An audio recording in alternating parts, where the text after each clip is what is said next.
Hello, and welcome to another exciting episode of Delivery Driver Diaries! Alright, it's bright. I gotta put my glasses back on. And as usual, I do this while I'm driving. If you don't like it, you don't have to watch it. I do pay attention to everything that I am doing. So I'm not gonna pay attention to the camera right now. Alright, so I know that you guys have been watching for like the last 7 episodes going, all she really does is complain about tips. This was supposed to be about diary-like situations. Alright, here you go.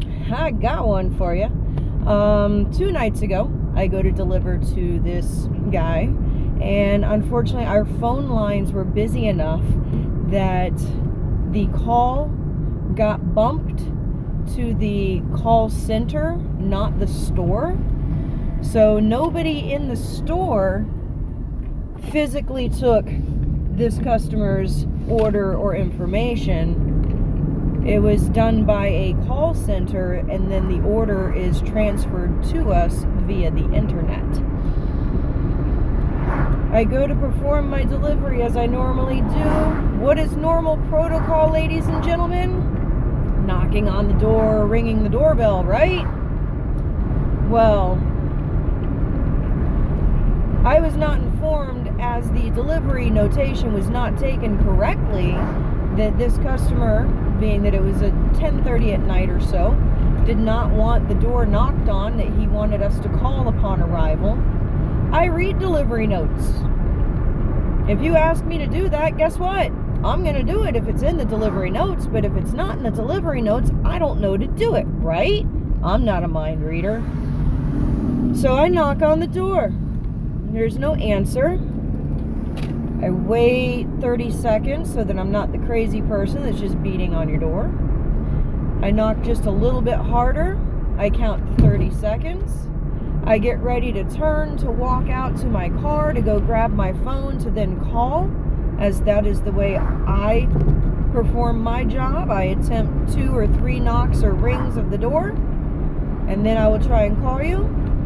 So as I'm turning to go and get my phone, this man very angrily opens the door and begins to berate me with negativity and unkindness. He yells at me, "You were supposed to call. You weren't supposed to knock on the door. I told them that whenever I placed the order." So now I'm looking on the ticket to make sure that I did not make a mistake. His telephone number is presented in the line of the information for the delivery driver. But there are many times that people put their phone number in more than one place, or that they may have an additional phone number in case you need to reach them. Just simply having the phone number in the line does not mean that they want to be called. Just put "do not knock," call, and then the phone number, and guess what?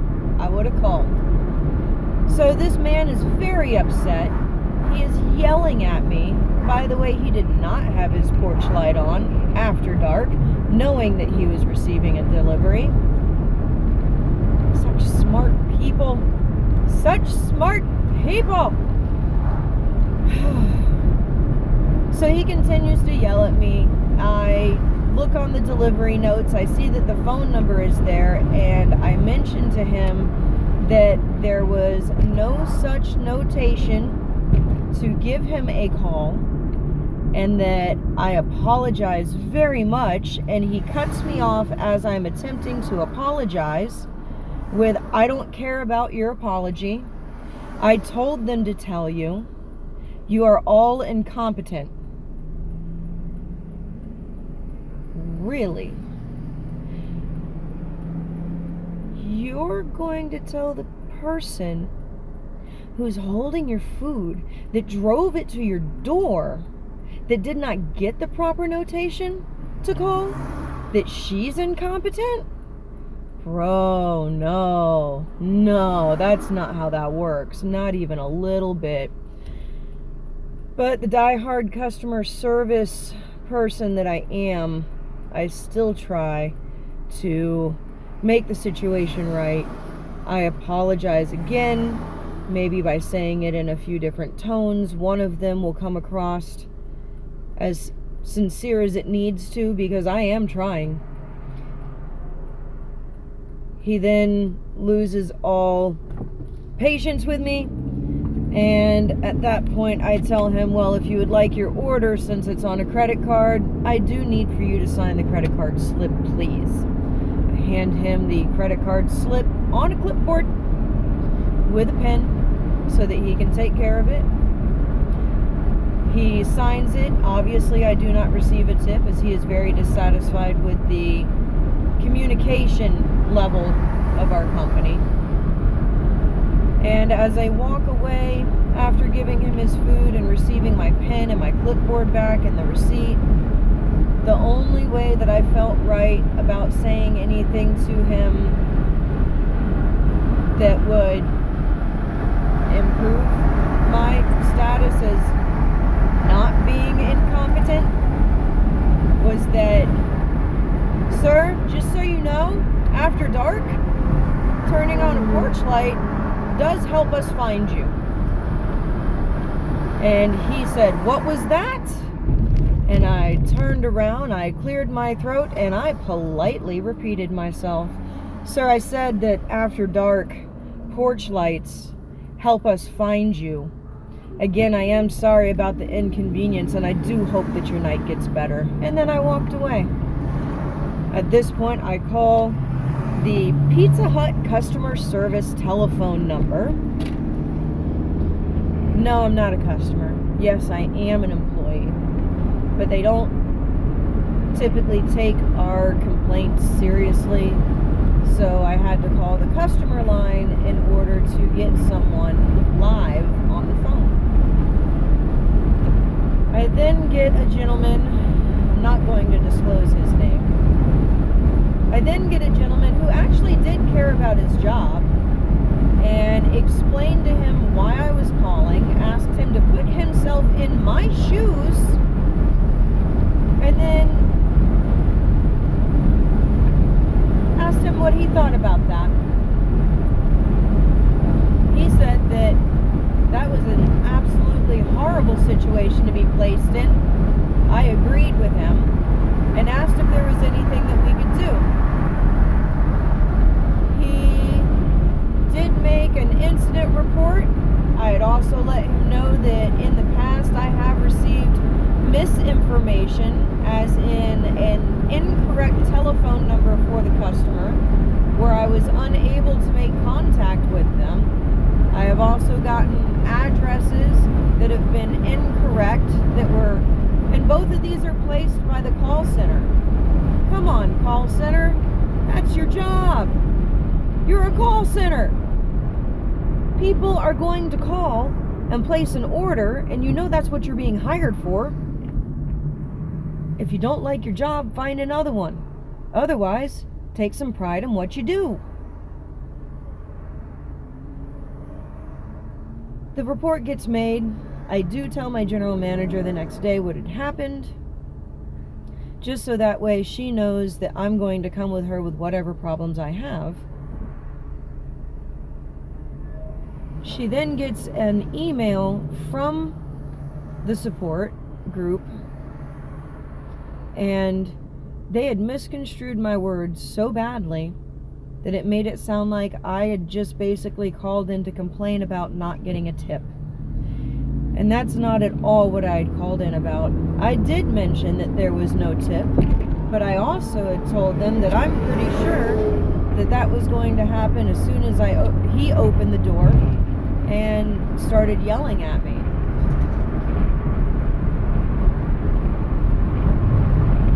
The moral of this story, ladies and gentlemen, is take pride in whatever job you do.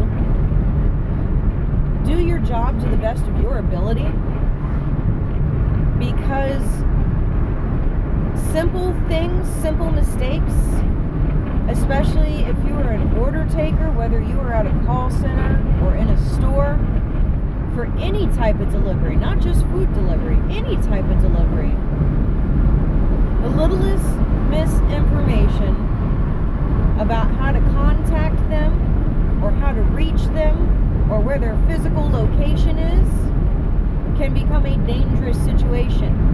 This is a scary world that we live in. People have all types of things that have happened to them that cause for them to react in different and unusual ways. Now, what if this gentleman, who did not act very gentlemanly, possibly had PTSD, and the reason that he did not want the door knocked on is because it reminded him of gunfire, and maybe his only reaction is to come to the door with a gun himself. Yes, that's far-fetched. Yes, it's far-fetched, but it's not out of the realm of possibility in the world that we live in today. Ladies and gentlemen, if you don't like the job that you're in, find one that you like. Until then, do the job well that you do to help out your teammates, your co-workers, your customers. Come on, be good people. On that note, if you haven't already stopped watching, I would like to ask you to like, subscribe, and go ahead and ring that bell, because I never know when I'm going to post. I know I have not posted in a couple of weeks now, maybe 3 weeks. Life has been a little crazy. My air conditioner stopped working in the car. I had to figure out how to get the windows to go down because the motors don't work. And summer's coming and I'm in Florida. Woohoo! Alright, so remember to tip your delivery drivers. Remember to be a kind person. Use your headlights, seatbelts, turn signals. Don't be driving at night with just your day runners on. Take a moment to pay attention to what's happening around you. Plan your route before you get on the road. And have a great day.